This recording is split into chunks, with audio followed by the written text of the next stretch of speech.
Hi there Zoe and fans of my YouTube vlog.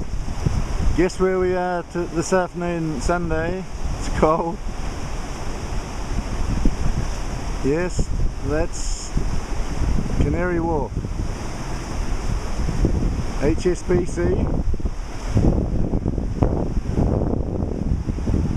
I had some money stolen from me by my freeholder, and now I'm going to get it back.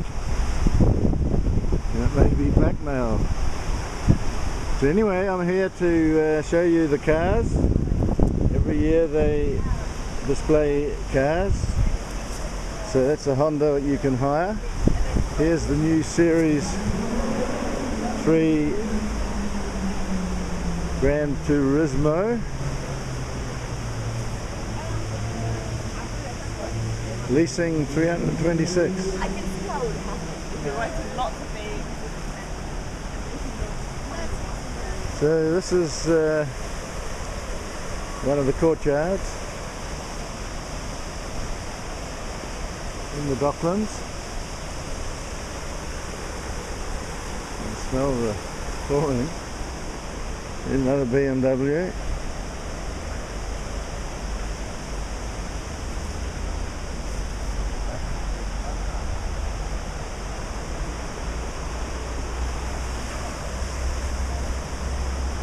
Audi SQ5.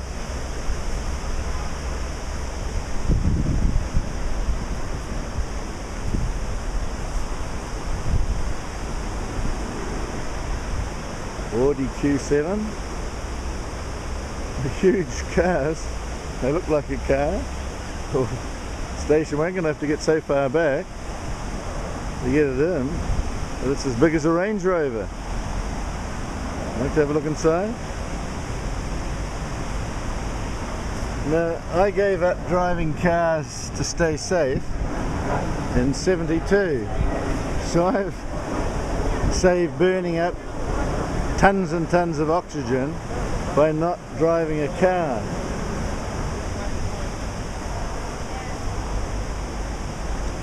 On the way here I was reminded I had to walk because the trains aren't running, that in Australia, in the centre of towns, they'll pave over the road with bricks so that the pedestrians take over, and there's a designated place for cars to slowly drive at 3 miles an hour to cross over the intersection, to be careful not to knock down children.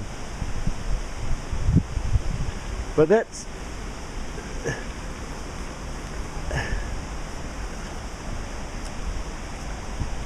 but health and safety should ban cars. That's what I worked out coming here.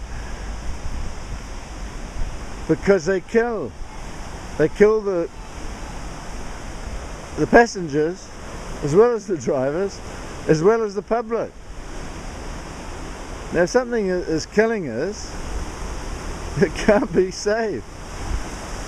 So I'm going to take you over to another part of the exhibition, but I'll show you this terrible sculpture. Whoever commissioned this was out of his head, and whoever made it is out of his head. So don't be taken in by crazy looking things. It's a crazy looking statue, and that's all it is. So we are blockheads. I think that's what he's saying. We're triangle heads. Because if we paved over our roads, the majority of the roads, with bricks, and put flowers and escalators and walkways and cycle routes, and even like you get at airports, moving pavements, we'd all live happily ever after and no one would die. And those who are crazy enough to put money into a car that depreciates as soon as you buy it, wasting all these resources that could be used to build homes and cycles and prams public transport, like the Docklands Light Railway has proved to be so successful. So that's enough from me. I'll see you in a minute.